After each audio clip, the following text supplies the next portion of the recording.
મારું નામ આર્યન છે.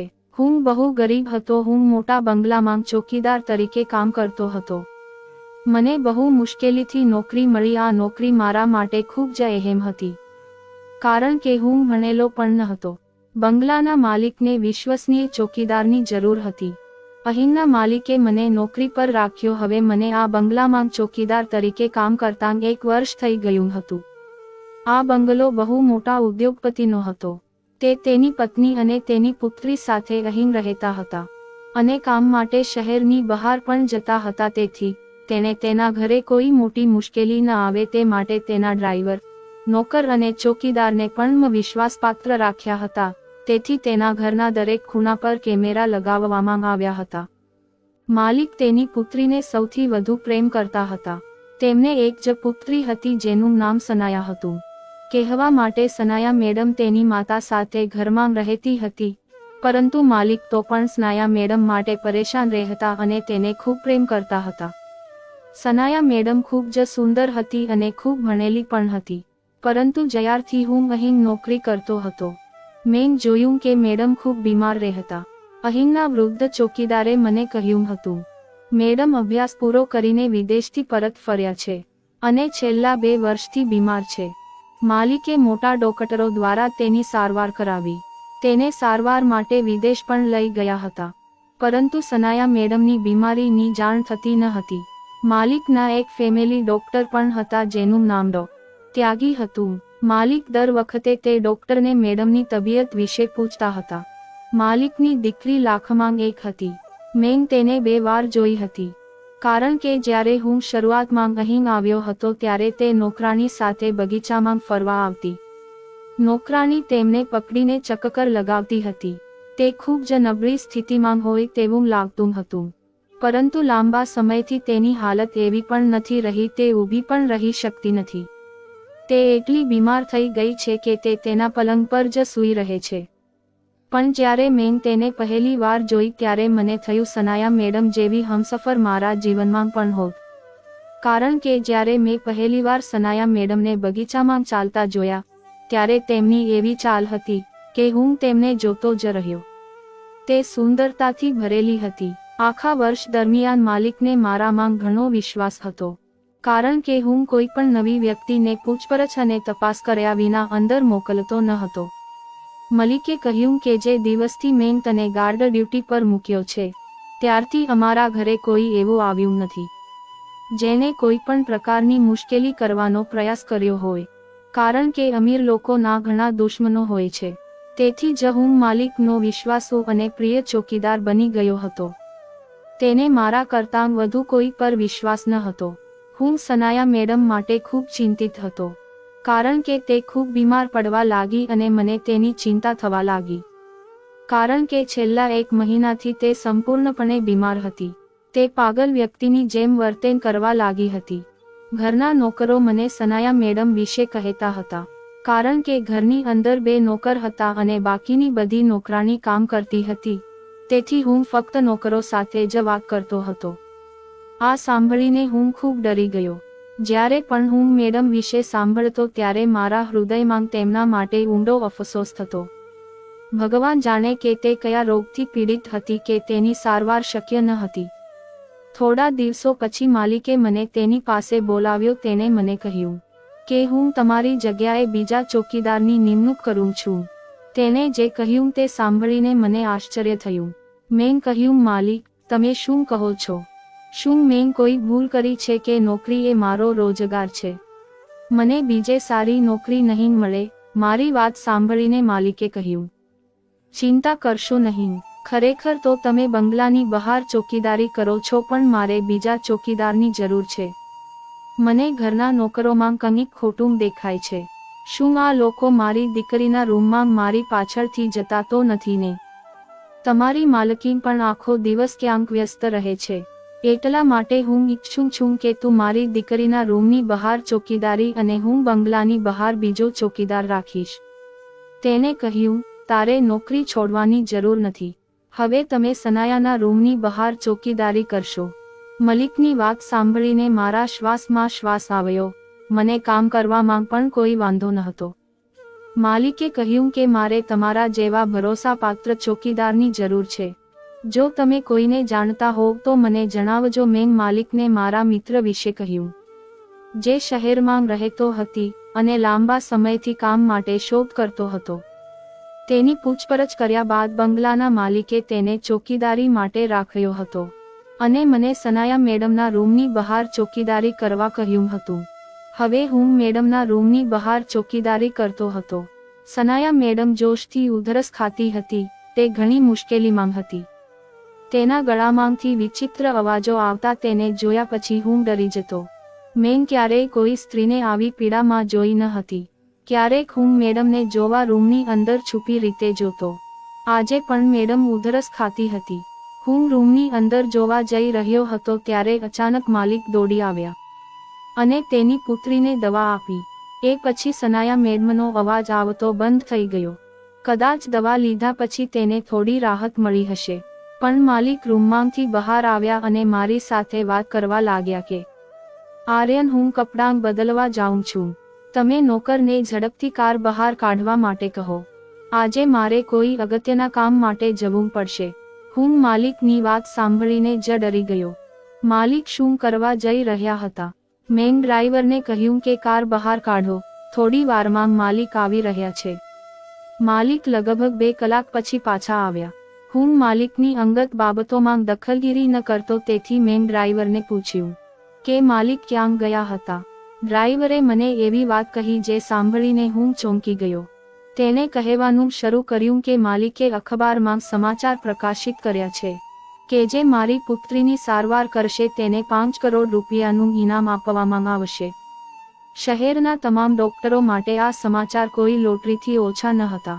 5 કરોડની રકમ એક મોટી રકમ છે અને કોઈપણ રીતે તે માલિક માટે એટલી મોટી વાત ન હતી. તે શહેરના સૌથી મોટા બિઝનેસમેનની યાદીમાં સામેલ હતા અને કોઈપણ રીતે એક પિતા માટે તેની પુત્રી કરતાં વધુ મહત્વનું કંઈ નથી. હું વિચારવા લાગ્યો કે કાશ હું ડોક્ટર હોત. સનાયા મેડમની સારવાર કરીને મેં જીવનભરની કમાણી કરી લેત. પણ કહેવાય છે કે જો કોઈ વ્યક્તિ સાચા દિલથી કોઈ વસ્તુની ઈચ્છા કરે છે, તેથી ભગવાન ચોક્કસપણે તેની ઈચ્છા પૂરી કરે છે. એ દિવસોમાં હું વિચારતો રહ્યો, મેડમની સારવાર કેવી રીતે શક્ય બનશે. માલકીને મને મનાઈ કરી હતી કે કોઈ નોકરને મેડમના રૂમમાં પ્રવેશ ન આપવો. માત્ર માલિક અથવા માલકીન તેના રૂમની અંદર જતી, અથવા ક્યારેક માલકીન ડોક્ટરને રૂમની અંદર લઈ જતી. એક દિવસ ડોક્ટર ત્યાગી માલિકને મળવા બંગલામાં આવ્યા, પરંતુ તે જ સમયે તે તેની સાથે એક ખૂબ જ વિચિત્ર માણસને લાવ્યા હતા. માલિક તે દિવસોમાં રજા પર હતા, તેથી જ તે ઘરમાં વધુ સમય વિતાવતા હતા. ત્યાગી સાથે આવેલું વ્યક્તિ ખૂબ જ વિચિત્ર લાગતું હતું. તેની સ્થિતિ સામાન્ય વ્યક્તિ કરતાં સાવ અલગ હતી. તેની આંખો સોનેરી રંગની હતી અને તેના વાળ લાંબા હતા. એવું લાગતું હતું કે તે કોઈ તાંત્રિક છે. કપડાં તો તેણે અમારા જેવા જ પહેર્યા હતા, પરંતુ તેનો ચહેરો અલગ હતો. ડોક્ટર ત્યાગી કહેવા લાગ્યા, તે તાંત્રિક દાવો કરી રહ્યો છે કે તે તમારી પુત્રીનો ઈલાજ કરશે, કારણ કે તેને અખબારમાં સમાચાર સાંભળ્યા છે. એ લોકોની વાત સાંભળીને મને નવાઈ લાગી કે તાંત્રિક સનાયા મેડમનો ઈલાજ કેવી રીતે કરી શકે. વિદેશના મોટા ડોક્ટરો પણ તેમની સારવાર કરી શક્યા ન હતા, પરંતુ તેણે કહ્યું હતું કે તે સનાયા મેડમનો ઈલાજ કરશે અને તેમને સંપૂર્ણપણે સાજા કરી શકે છે. આટલા બધા દાવા કર્યા પછી હું પણ વિચારવા લાગ્યો કે શું આ માણસ સાચું કહી રહ્યો છે. ડોક્ટર ત્યાગી કોઈ કામ માટે બહાર ચાલ્યા ગયા હતા અને તે તાંત્રિક ત્યાં જ બેઠો હતો. તાંત્રિક ડોક્ટર ત્યાગીને ઓળખતો હતો. ડોક્ટર ના ગયા પછી તે તાંત્રિક માલિક સાથે વાત કરવા બેઠો. હું હજુ પણ કાન રાખી તે લોકોની વાતચીત સાંભળી રહ્યો હતો અને તાંત્રિકના કપડાં પણ ખૂબ જ ગંદા હતા. તે ખાલી હાથે આવ્યો હતો. હું વિચારવા લાગ્યો કે તે મેડમને કેવા પ્રકારની સારવાર આપશે. તે તાંત્રિકે માલિકને સનાયા મેડમના રૂમમાં જવાનું કહ્યું. જ્યારે માલિક તેને મેડમના રૂમની અંદર લઈ ગયા તો હું તે લોકોની પાછળ ગયો. તેને મારી સામે ખૂબ જ વિચિત્ર રીતે જોયું અને માલિક સામે જોઈ કહેવાનું શરૂ કર્યું, આ છોકરાને રૂમની બહાર મોકલી દો, મારે તમારી સાથે વાત કરવી છે, તમારી દીકરીની સારવાર બાબતે. પછી માલિકે મને બહાર જવાનો સંકેત આપ્યો. હું બહાર તો આવ્યો પણ હું આ બંગલાના દરેક ખૂણાને જાણતો હતો. હું જઈને દરવાજાના ખૂણે ઊભો રહ્યો, જ્યાંથી હું તે તાંત્રિક અને માલિકની વાતો સાંભળી શકું. પહેલા તાંત્રિકે સનાયા મેડમ સામે ખૂબ ધ્યાનથી જોયું. તે પછી તેને માલિકને એવી વાત કરી જેનાથી મારા હોશ ઉડી ગયા અને માલિક પણ સાંભળીને ચોંકી ગયા. તાંત્રિકે કહ્યું, જુઓ સાહેબ, હું જે કહું તે તમને ચોક્કસ ખરાબ લાગશે અને મારી વાતથી તમારું દિલ પણ દુભાશે, પણ તમારી દીકરીનો ઈલાજ દવામાં નથી, તેની સારવાર દવાઓથી કરી શકાતી નથી.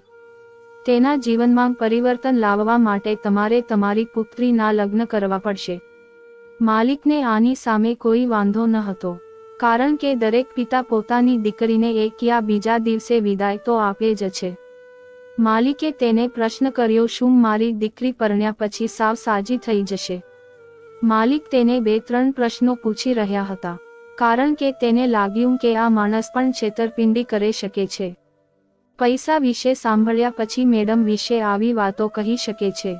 જ્યારે તે વ્યક્તિએ અમને સનાયા મેડમના ભૂતકાળ વિશે એવી કેટલીક વાતો કહી, ત્યારે મને અને માલિકને ખાતરી થઈ ગઈ કે તે એક મહાન તાંત્રિક છે. તેને સનાયા મેડમને પહેલી વાર જોયા હતા અને તેને જણાવ્યું હતું કે તેનો જન્મ ક્યારે અને ક્યાં થયો હતો અને લંડનમાં તેનો પહેલીવાર અકસ્માત થયો હતો. આ ઘટના ત્યારે બની જ્યારે તે તેના મિત્રો સાથે રસ્તા પર ચાલી રહી હતી. માલિકે તે માણસ પર વિશ્વાસ કરવાનું શરૂ કરી દીધું હતું, કારણ કે તેને સનાયા મેડમના કેટલાક રહસ્યો કહી દીધા હતા જે કોઈ જાણતું ન હતું. પણ તે તાંત્રિકે બીજી એવી વાત કરી જેનાથી માલિક ગુસ્સે થઈ ગયા. જ્યારે તે વ્યક્તિએ કહ્યું કે તમારે તમારી દીકરીના લગ્ન કોઈ અમીર પરિવાર માંગ ન કરવા પણ ગરીબ પરિવાર માંગ કરવા, તેવા માણસ સાથે કરવા જેને શરૂઆતથી જ સમસ્યાઓ જોઈ હોય અને જે તમારી દીકરીને ખુશ ન રાખી શકે. આ સાંભળીને માલિકને થયું તે તેનું મોં તોડી નાખે, તે ગાંડાની જેમ વાત કરી રહ્યો હતો.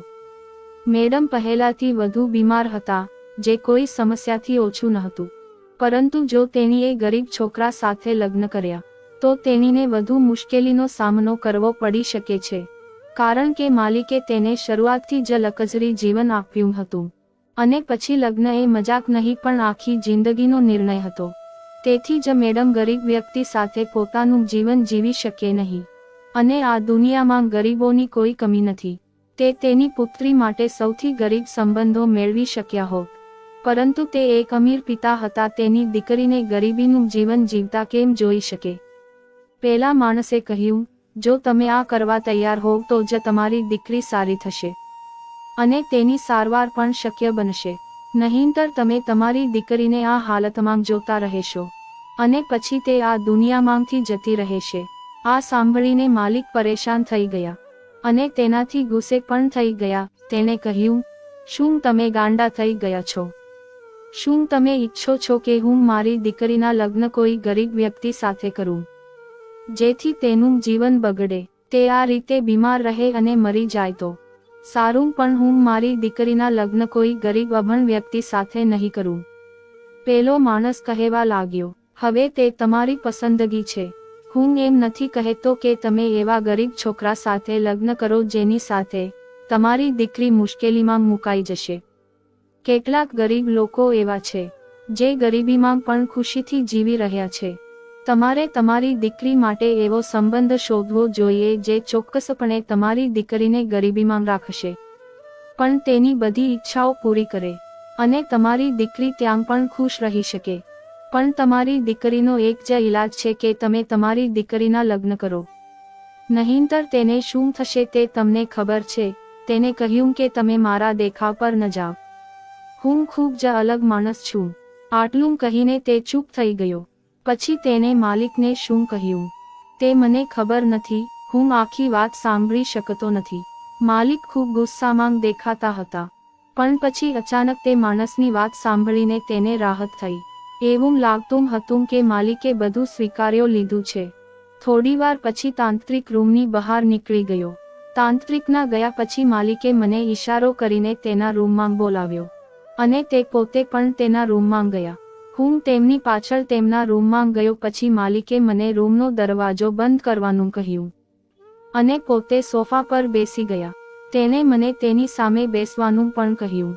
તેણે મારા પરિવાર વિશે પૂછવાનું શરૂ કર્યું. પૂછવા લાગ્યા, તમે ક્યાં સુધી ભણ્યા છો? શું કામ કર્યું છે? તમારા પિતા શું કામ કરે છે? તેઓ મારા આખા કુટુંબની વિગતો માંગતા હતા. તેને એક પછી એક ઘણા પ્રશ્નો પૂછ્યા. મેં એક પછી એક તેના તમામ પ્રશ્નોના જવાબ આપ્યા હતા. તેણે મને કહ્યું કે તે મને ખૂબ જ પસંદ કરે છે અને તમે દેખાવમાં સારા છો. તમે ગરીબ લોકોના કપડાં પહેરો છો, પરંતુ જો તમે અમીર હોત અને અમીર જેવા પોશાક પહેરો તો તમે એટલા સારા દેખાતા હોત. આમ તો તમે હજી પણ સારા દેખાવ છો. અમારા ઘરમાં મારા ઘણા નોકર છે, પણ તમે હંમેશા મને સાથ આપ્યો છે. હંમેશા બંગલાના આદર માટે ઘણું કર્યું. તમે તમારા કામને પણ તમારી ફરજ ગણી છે. હું તમારી સાથે ખૂબ જ ખુશ છું. હું સમજી શકતો ન હતો કે માલિકને શું થયું. તે અચાનક આવી વિચિત્ર વાતો કેમ બોલી રહ્યા હતા. હું જલ્દી સમજી ગયો કે તે અચાનક મારા પર આટલા દયાળુ કેમ હતા, પણ હું આવું સપનામાં પણ વિચારી ન શકું. મારા પરિવારના બધા સભ્યોનું પૂછ્યા પછી તેઓએ મને કંઈક વિચિત્ર કહ્યું. તેણે કહેવાનું શરૂ કર્યું કે હું તમને કાલે 10 લાખ રૂપિયા આપીશ. તમે તેને તમારા ઘરે મોકલો અને તમારા ઘરની બધી સમસ્યાઓ દૂર થઈ જશે. માલિકે જે કહ્યું તે સાંભળીને હું દંગ રહી ગયો, કારણ કે 10 લાખ રૂપિયાની રકમ મારા માટે ઘણી મોટી હતી. હું સમજી ગયો કે માલિક મારી પાસેથી શું ઈચ્છે છે, કારણ કે તે તેની પુત્રી માટે મને પસંદ કરવા માંગતા હતા. તેને મારા પર સૌથી વધુ વિશ્વાસ હતો, તેથી જ તેણે મને તેની પુત્રી માટે પસંદ કર્યો. તેણે કહ્યું કે હું તમને ખૂબ જ પસંદ કરું છું. હું મારી દીકરીના લગ્ન તારી સાથે કરવા માંગુ છું. જો તું તેની સાથે લગ્ન કરીશ તો તેની તબિયત પણ સુધરશે. આર્યન, મારા દીકરા, તું મારી દીકરી સાથે લગ્ન કરવા તૈયાર છે. હું આશા રાખું છું કે તમે ના પાડીને મને નિરાશ કરશો નહીં, પરંતુ સંમત થશો. માલિકનું બદલાયેલું વર્તન જોઈને મારા હાથ પગ ફૂલી ગયા. તેની દીકરી અને મારામાં દુનિયાનો તફાવત હતો, પણ મેં હિંમત ભેગી કરી અને માલિકની દીકરી સાથે લગ્ન કરવાની હા પાડી. કારણ કે બીમારીમાં પણ તે ખૂબ જ સુંદર દેખાતી હતી, પરંતુ હું તે સમજી શક્યો નહીં કે મારી સાથે લગ્ન કર્યા પછી મેડમનો રોગ કેવી રીતે દૂર થઈ શકે. ન તો હું બહુ સારો હતો અને ન તો મારામાં એવો કોઈ ગુણ હતો જેથી હું મેડમના લાયક બનું. કોઈ પણ સંજોગોમાં હું મેડમ સાથે લગ્ન કરવાની ના પાડી શક્યો નહીં, કારણ કે તે મને પહેલા દિવસથી જ ગમતી હતી, પરંતુ તે બીમાર હતી અને હું આનાથી ખૂબ જ ડરી ગયો હતો. પરંતુ માલિક ત્યાં હોવાથી હું ખૂબ જ મજબૂતી અનુભવવા લાગ્યો. માલિકની દીકરી સાથે મારા લગ્ન નક્કી થયા અને જ્યારે મેં આ ખબર મારા માતા પિતાને આપી તો તેઓ પણ ખૂબ ખુશ થયા. માલિકે આ સમાચાર ન્યૂઝ ચેનલો અને અખબારોમાં પણ પ્રકાશિત કર્યા હતા. તેણે કહ્યું કે તે તેની પુત્રી સનાયાના લગ્ન તેના ઘરના ચોકીદાર સાથે કરી રહ્યા છે. આ બાબત માલિક માટે ખૂબ જ દુઃખદ હતી. આમ પણ હું તેના અને તેની પુત્રી માટે પરફેક્ટ ન હતો. જ્યારે હું ગામડાનો રહેવાસી હતો, હું એક ગરીબ છોકરો હતો. જ્યારે આ સમાચાર શહેરના મહત્વના લોકો સુધી પહોંચ્યા તો તેઓ દરેક પ્રકારની વાતો કરવા લાગ્યા.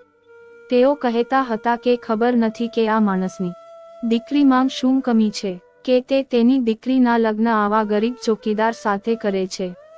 પરંતુ આશ્ચર્યની વાત એ હતી કે મારા અને મેડમના લગ્નને 15 દિવસ બાકી હતા. આ 15 દિવસમાં મેડમની તબિયતમાં ધીમે ધીમે સુધારો થયો. આ જોઈ માલિક પણ આશ્ચર્યચકિત થયા અને ખુશ પણ હતા કે તેની પુત્રીની તબિયત સારી થઈ રહી છે. અને 15 દિવસ પૂરા થતાં તે સંપૂર્ણ સ્વસ્થ થઈ ગઈ હતી. બસ તે થોડી નબળાઈ અનુભવી રહી હતી. હું પણ સનાયા મેડમની તબિયત વિશે વિચારીને ચિંતિત થઈ રહ્યો હતો કે તે કેવી રીતે સ્વસ્થ થઈ રહી છે, કારણ કે ન તો તેની ખાવાની આદતોમાં કોઈ ફેરફાર થયો હતો કે ન તો તે કોઈ દવાઓ લઈ રહી હતી. મને લાગતું હતું કે સનાયા મેડમ સાથે મારા લગ્ન સાદાઈથી થશે, પરંતુ માલિકે ખૂબ જ સારી તૈયારીઓ કરી હતી. લગ્નના દિવસે માલિકે મને તેના રૂમમાં બોલાવ્યો અને મને કહ્યું, હું તારી પાસેથી એક વચન લેવા માંગુ છું. તમે જાણો છો કે હું મારી પુત્રીના લગ્ન તમારી સાથે ગુપ્ત રીતે નથી કરી રહ્યો, પરંતુ આખી દુનિયા આ જાણે છે. બધા સામે મેં તને મારા જમાઈ તરીકે સ્વીકાર્યો છે. હું આશા રાખું છું કે તમે મારી સાથે દગો કરશો નહીં. માલિકની આ વાતે મને પરેશાન કર્યો તો તેની એક શરતે મને પાગલ કરી દીધો હતો. તેની શરત ખૂબ જ વિચિત્ર હતી. આ શરત પતિ પત્નીને એકબીજાથી દૂર રાખવાની હતી. હકીકતમાં માલિકને ચિંતા હતી કે હું તેની પુત્રી સાથે લગ્ન કરી રહી છું, પણ હું રાત્રે ઘર છોડીને બંગલામાં નાઇટ ડ્યુટી કરીશ. તે મને પરેશાન કરતું હતું. હું નહીં ચોકીદારી કરતો હતો, પરંતુ મેં હજુ સુધી ડ્યુટી કરી ન હતી. હું રાત્રે મારા ભાડાના મકાનમાં જતો અને નાઇટ ડ્યુટી કરવા માટે બંગલામાં કોઈ ચોકીદાર ન હતો. મને આશ્ચર્ય થયું કે માલિકે મને તેની પુત્રીની દેખરેખ રાખવા માટે રાખ્યો હતો. હવે જ્યારે તેની દીકરી વિદા થઈ મારા ઘરે જાય છે, તો પછી તેમને તેના બંગલાની રક્ષા કરવા માટે મને રાખવાની શું જરૂર હતી? માલિકની આ વાતે મને પરેશાન કરી દીધો હતો. તે જ સમયે મારા મગજમાં એક વિચિત્ર વિચાર આવ્યો. અહીં હું મારી પત્ની સાથે લગ્ન કરવા બેચેન હતો, અને આ માલિકે મારી સામે વિચિત્ર શરત મૂકી. મારા માટે આ કોઈ સહેલું કામ ન હતું, કારણ કે માલિક હવે ફક્ત મારા સસરા જ નહીં પણ શહેરના સૌથી ધનિક વ્યક્તિ પણ હતા.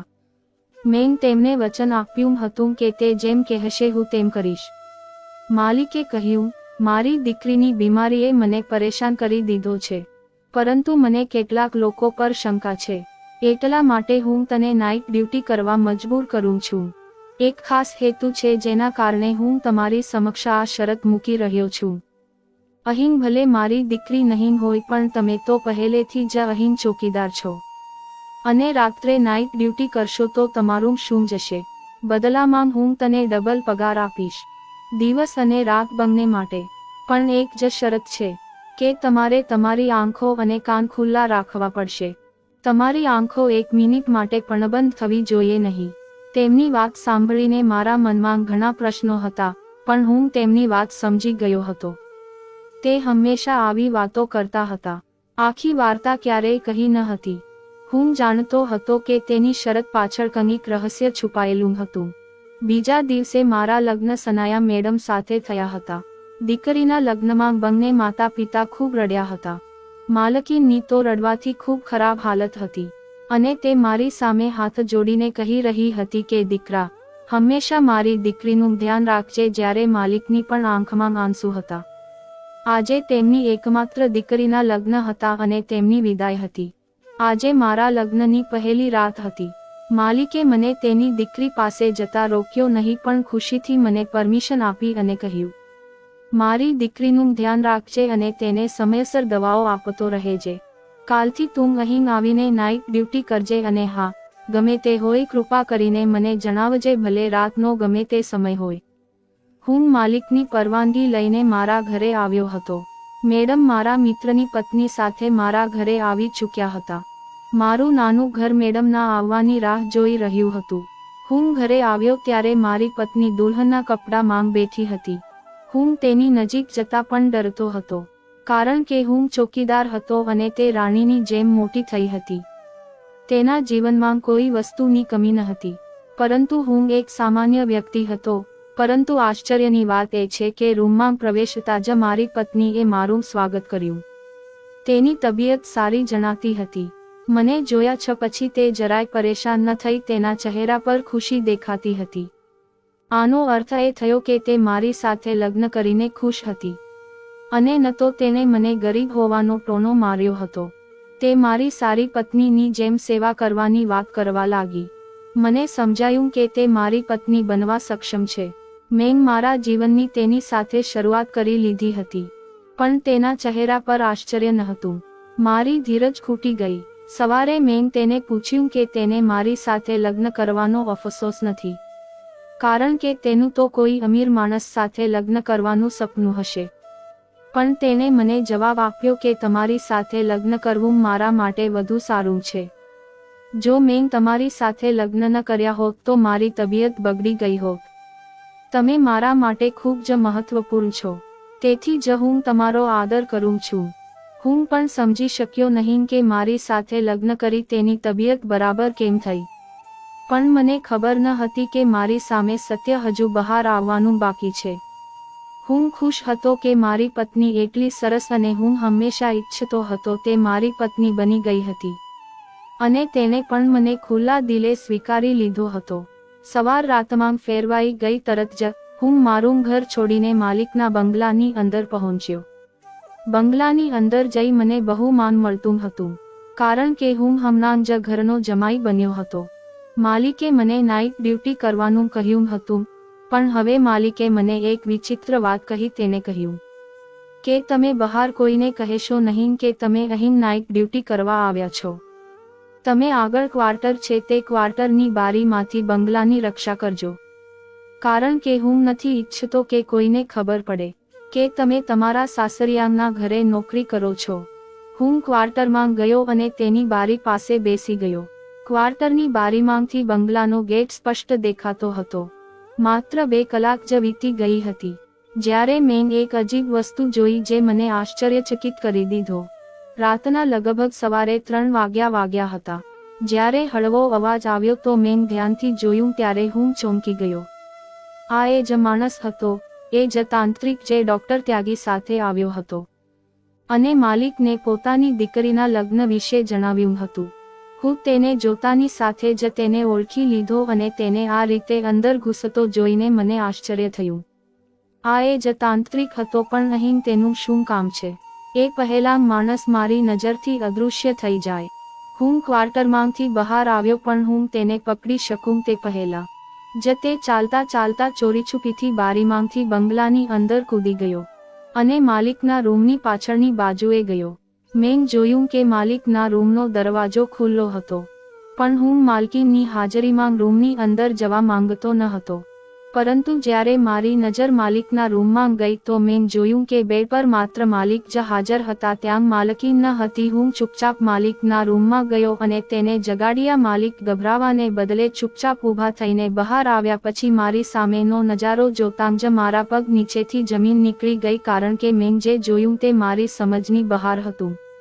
માલિકની પત્ની અને તે તાંત્રિક એકબીજા સાથે શાંતિથી વાત કરી રહ્યા હતા અને જાણે પૈસાની આપ-લે કરી રહ્યા હોય તેવું લાગતું હતું। માલિકની પત્નીને જોઈને એવું લાગતું હતું કે તે આવા લોકો સાથે વાત પણ કરતી હશે પરંતુ તેને આવા લોકોને તેની નજીક આવવા પણ ન દીધા હતા। પણ આજે હું જે જોઈ રહ્યો હતો એ જોઈને મારી આંખો પર વિશ્વાસ ન કરી શક્યો। માલિકે જઈને બંનેને રંગે હાથે પકડી લીધા। જ્યારે માલિકે તેની પત્નીની તરફ જોયું ત્યારે માલકીન ગભરાઈ ગઈ। તેને કહ્યું, તમે શું કરો છો અને તમે આ માણસ સાથે શું વાત કરો છો? તમે તેને અહીં કેમ બોલાવ્યો છે અને તે પણ રાતના આ સમયે? માલકીન પાસે આ પ્રશ્નનો કોઈ જવાબ ન હતો। માલિક તેની પત્નીને કોઈ પુરાવા વિના કંઈ કહી શકતા ન હતા તેથી તેઓએ મને કહ્યું કે તાંત્રિકને પકડીને સ્ટોર રૂમમાં બંધ કરી દો। તેને એટલો મારો કે તે માણસ પણ જ્યાં સુધી સત્ય ન બોલે કે તે અહીં શું કરવા આવ્યો છે ત્યાં સુધી તેને છોડવો નહીં। તે તાંત્રિક ગભરાઈ ગયો, તેના ચહેરા પર પરસેવો સ્પષ્ટ દેખાતો હતો। અચાનક તેને કહ્યું કે મને માફ કરો સાહેબ, મારાથી બહુ મોટી ભૂલ થઈ છે પણ હું એકલો જ આમાં મળેલો નથી, તમારી પત્ની પણ સાથે હતી। તેને મને કહ્યું કે મારે તે દિવસે ઘરે આવીને તમારી સામે ખોટું બોલવું પડશે। માલકીને મને પૈસાની લાલચ આપી હતી અને તેને મને તમારી દીકરી વિશે કેટલીક વાતો કહી હતી। જ્યારે મેં તમને કહ્યું ત્યારે તમે માનતા હતા કે હું સાચો તાંત્રિક છું। પછી મેં તમને ખોટું કહ્યું કે જો તમે તમારી દીકરીના લગ્ન કોઈ ગરીબ સાથે કરશો તો તમારી દીકરીની તબિયત સારી થઈ જશે। આ કહેવા માટે મને માલકીને કહ્યું હતું અને તેને મને 20 લાખ રૂપિયા આપવાનું વચન આપ્યું હતું। મેં બધું માત્ર પૈસા ખાતર કર્યું છે। હું કોઈ તાંત્રિક નથી પણ એક સામાન્ય માણસ છું। તેની પત્નીની વાત સાંભળીને માલિક આશ્ચર્યચકિત થઈ ગયા। તેને કહ્યું, શું તમે પાગલ છો કે? તેની વાત માની માલિક બૂમો પાડવા લાગ્યા। તેને કહેવાનું શરૂ કર્યું, માલિક મેં કરેલા કામના પૈસા લેવા આવ્યો છું। આ સાંભળી માલિકના પગ નીચેથી જમીન નીકળી ગઈ હતી। જ્યારે માલકીન ખૂબ રડતી હતી જ્યારે માલિકે માલકીન પર બૂમ પાડી પૂછ્યું કે જો આ માણસ સાચું કહે છે તો માલકીન ડરી ગઈ અને પછી તેને કહ્યું કે મને માફ કરો, મારે તમારી દીકરીને મારી દીકરી માનવી જોઈતી હતી। ખરેખર હું તમારી દીકરીને નફરત કરતી હતી। તમે બીજી વાર મારી સાથે લગ્ન કર્યા હતા પણ તમે સૌથી વધુ પ્રેમ તમારી જ દીકરીને કરતા હતા. તમે ક્યારેય વિચાર્યું ન હતું કે હું મારી આંખોમાં કેટલા સપના લઈને અહીં આવી છું. પણ તમે તમારો બધો પ્રેમ તમારી દીકરી પર જ ખર્ચી નાખ્યો. આ ઘરની એક એક વસ્તુ તેના નામે કરી મને તો કંઈ સમજી જ નહીં. મને તો તમે ફક્ત તમારી દીકરીની પરવરિશ માટે લાવ્યા હતા.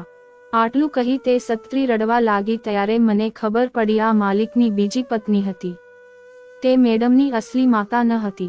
જ્યારે સનાયા મેડમની અસલી માતા કોઈ બીજી હતી. તેણીએ કહ્યું કે હું તમારી પુત્રી પાસેથી બદલો લેવા માંગતી હતી. માલિક કહેવા લાગ્યા કેવો બદલો? તું આવી ખરાબ સ્ત્રી છે. મેં તારા પર વિશ્વાસ કર્યો અને તે આ માણસ સાથે મળી મારી પુત્રીનું શું કર્યું છે? મને આખું સત્ય કહે. જ્યારે માલિકે જોર જોરથી બૂમો પાડવાનું શરૂ કર્યું તો તેણે પોતાની ભૂલ વિશે જણાવ્યું. તેણે જે કંઈ કર્યું હતું તે ખુલ્લેઆમ બહાર આવ્યું હતું. ખરેખર માલિકની પત્ની સનાયા મેડમને બીજી દવાઓ આપી બીમાર કરતી હતી. તે તેની માતા હતી જેથી કોઈ તેના પર શંકા ન કરી શકે અને આ માણસ ફક્ત માલકીનના કહેવા પર જૂઠું બોલ્યો હતો. પરંતુ આમાં એક માણસ વધુ મળેલો હતો. માલિકનો ફેમિલી ડોક્ટર ત્યાગી. તેને માલકીન ઘણા પૈસા આપતી જેના બદલામાં તે એવી દવા આપતો જે મેડમની તબિયત બગાડતી હતી અને માલકીન તેને તે દવાના બદલે આ દવા આપતી જેથી મેડમ ન તો બીમાર પડતા હતા કે ન તો સારા થતા હતા. તેની હાલત સાવ વિચિત્ર બની ગઈ હતી. તે પાગલ જેવું વર્તન કરતી હતી અને માલકીનને પણ આ જ જોઈતું હતું કે આ દવાઓ ખાઈ મેડમ આ દુનિયા છોડી દે અને માલિકને એવું લાગશે કે તેની પુત્રી બીમારીને કારણે મૃત્યુ પામી છે. સત્રી પણ કેટલી અજીબ હોય છે. માલિકે તેની બીજી પત્ની સાથે પ્રેમ લગ્ન કર્યા હતા. તેમના પ્રથમ લગ્ન તેમના પરિવારના સભ્યો દ્વારા ગોઠવવામાં આવ્યા હતા. પરંતુ તે તેની પુત્રીને ખૂબ પ્રેમ કરતા હતા. જ્યારે તેની પહેલી પત્નીનું અવસાન થયું ત્યારે તેણે તેના પ્રેમ સાથે બીજી વાર લગ્ન કર્યા. ત્યારે મેડમ 2 વર્ષની હતી અને તેણે પોતાનો બધો પ્રેમ અને લાગણી દીકરી પર કુરબાન કરી દીધી હતી. અને માલકીન આખી જિંદગી આની ઈર્ષ્યા કરતી રહી. માલકીન તેને કોઈ છોકરાના ચક્કરમાં પડાવવા માંગતી હતી. એને જોતું હતું કે મેડમ કોઈ રીતે કોઈ છોકરાના અફેરમાં ફસાઈ જાય, જેના કારણે માલિક તેને ઘરની બહાર કાઢી મૂકે અને તેની મિલકતમાંથી કાઢી મૂકે. પણ મેડમ ખૂબ જ સરસ છોકરી હતી. તેણે ક્યારેય તેના પિતાના સન્માનને ઠેસ પહોંચાડવાનું વિચાર્યું પણ ન હતું. જો આવું ન થયું તો માલકીને ડોક્ટર ત્યાગી અને આ માણસ સાથે મળીને તેમની આવી હાલત કરી. માલિક તેની પુત્રીની બીમારીને કારણે ખૂબ જ થાકી ગયા હતા. તેણે આ તાંત્રિકની વાતમાં આવીને મને તેની દીકરી સાથે પરણાવી દીધો. આ બધું સાંભળીને માલિક રડવા લાગ્યા. મેં તેને પહેલી વખત રડતા જોયા હતા ત્યારે મને સમજાયું કે દીકરીના પિતા ખરેખર ખૂબ નબળા હોય છે. ભગવાન દરેક દીકરીઓનું નસીબ સારું કરે અને તેમને પોતપોતાના ઘરમાં ખુશ રાખે. આ બધા પછી મેં માલિકને ખાતરી આપી હતી કે હું મેડમને ખૂબ પ્રેમ કરું છું. હું તમારી દીકરીને દુનિયાની દરેક ખુશી આપવાનો પ્રયત્ન કરું છું. મારા માટે સનાયા સાથે લગ્ન એ ખૂબ જ નસીબદાર બાબત છે. દુનિયા ભલે બદલાઈ જાય પણ હું તમારી દીકરીને કોઈ તકલીફ નહીં પડવા દઉં. હું તમને વચન આપું છું. મેં જે કહ્યું તે સાંભળીને માલિક ખૂબ ખુશ થયા. તેણે માલકીનને ઘરની બહાર ફેંકી દીધી હતી. માલિકે તેની પત્ની, ડોક્ટર અને તે તાંત્રિક ત્રણેય શખ્સોને પોલીસને હવાલે કર્યા હતા. આ બંગલો પહેલેથી જ સનાયા મેડમના નામે હતો. માલિકે અમને બંનેને આ ઘરમાં રહેવા કહ્યું હતું.